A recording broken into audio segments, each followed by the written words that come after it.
तमाम शैतानों का सरदार और हाकिम इब्लिस है। इब्लिस इंसान का खुला दुश्मन है। वो और उसके चेले इंसान को गुमराह करने के लिए हर दिन कमर बस्ता रहते हैं। रोज़ाना असर के बाद शाम के वक्त इब्लिस का तख्त बिछता है। उसके इर्द गिर्द तमाम शयातीन जमा होकर अपना अपना काम इब्लिस के दरबार में पेश करते हैं। एक मर्तबा शयातीन अपनी अपनी कारस्तानी सुनाने के लिए जमा थे। उनमें से एक शैतान बोला कि मैंने इतने लोगों को शराब पिलवाई। दूसरा खड़ा होकर उसने कहा कि मैंने इतने लोगों को बहकाया और उनसे हराम फेल कराया। उसी तरह और शैतान भी अपनी शरारतें सुनाते रहे। फिर इब्लिस ने सबकी बातें सुनी और खामोश खड़ा रहा, किसी को कोई शाबाशी नहीं दी। फिर आखिरी में एक शैतान बोला कि आज मैंने फलाह तालिब इल्म को बहकाकर पढ़ने से रोक दिया। इतना सुनते ही इब्लिस मारे खुशी के तख्त पर से उछल कर नीचे आ गया और उसको गले से लगा लिया और बोला, अंता यानी काबिल काम तूने किया। दूसरे शैतान ये देखकर जल भिन उठे और कि हम लोगों ने इतने बड़े बड़े काम किए लेकिन हमारी कुछ तारीफ नहीं। और उसने एक लड़के को पढ़ने से बाज रखा तो उस मामूली काम पर ये शाबाशी के काबिल हो गया। उसने कहा, तुम्हें ये बात नहीं मालूम, तुम लोगों का सारा काम उसी शैतान की बदौलत अंजाम पा रहा है। अगर ये इंसान को इल्म से बाज ना रखता तो तुम लोग इंसान को बहका ना पाते। अच्छा वो जगह बताओ जहाँ सबसे बड़ा आबिद रहता है मगर साहिबे इल्म नहीं और वहाँ एक आलिम भी रहता हूँ। शैतानों ने एक मकाम का नाम लिया।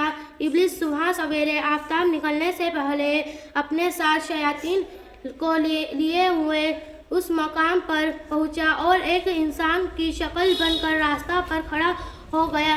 आबिद साहब तहज्जुद की नमाज के बाद फजर पढ़ने के लिए मस्जिद की तरफ जा रहे थे। रास्ता में इब्लिस खड़ा ही था। देख कर बोला, अस्सलामु अलैकुम। आबिद, वालेकुम अस्सलाम।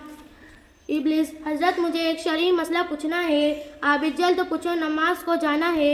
इब्लिस अपनी जेब से एक छोटी सी शीशी निकालता है और देख कर पूछता है, हजरत और दिखाकर पूछता है, हजरत क्या अल्लाह ताला इस बात की कुदरत रखता है कि इस शीशी में ज़मीन व आसमान दाखिल कर दे?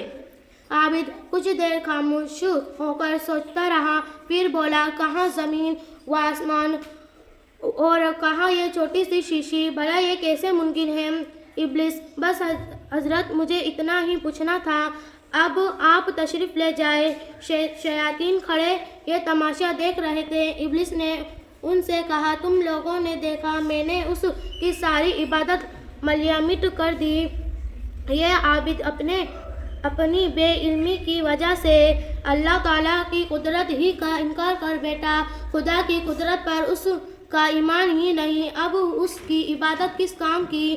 फिर इब्लिस आगे बढ़ा। थोड़ी देर में सूरज निकलने ही वाला था कि आलिम साहब जल्दी करते हुए नमाज के लिए बाहर तशरीफ़ लाए। इब्लिस सामने पहुंचा और बोला, अस्सलामु अलैकुम। आलिम, वालेकुम अस्सलाम। इब्लिस, हुजूर मुझे एक मसला पूछना है। आलिम, जल्द पूछो, नमाज का वक्त कम रह गया।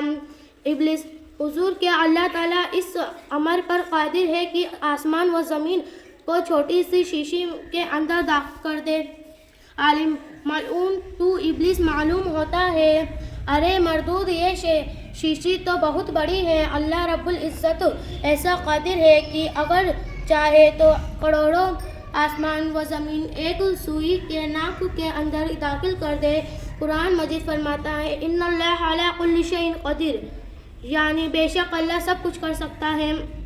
आलिम साहब की तशरीफ़ ले जाने के बाद इब्लिस ने अपने शैतान चेलों से कहा, देखा तुम लोगों ने ये इल्म ही की बरकत है कि ये आलिम मेरे हथकंडे से साफ बच कर निकल गया। प्यारे प्यारे बच्चों, अभी आपने सुना जिस इल्म के ज़रिया इंसान को इस्लामी अक़ीदों और हलाल व हराम की बातों से आगाही हासिल होती है, उसे इल्म दीन कहते हैं। इल्म दीन का हासिल करना हर मुसलमान पर फ़र्ज़ है, क्योंकि सिर्फ़ इस इल्म के ज़रिया इब्लीस के दावों پیج سے بچا جا سکتا ہے۔ باقی رہے دوسرے علوم مثلاً زراعت، علم تجارت، علم وکالت، علم ڈاکٹری وغیرہ، تو وہ صرف روٹی کمانے کے لیے ہیں، ان سے شیطان کے فریب کی کاٹ نہیں کی جا سکتی۔ لہٰذا تم دینی تعلیم ضرور حاصل کرنا۔ مولا تعالی ہم تمام کو سمجھنے کی توفیق عطا فرمائے۔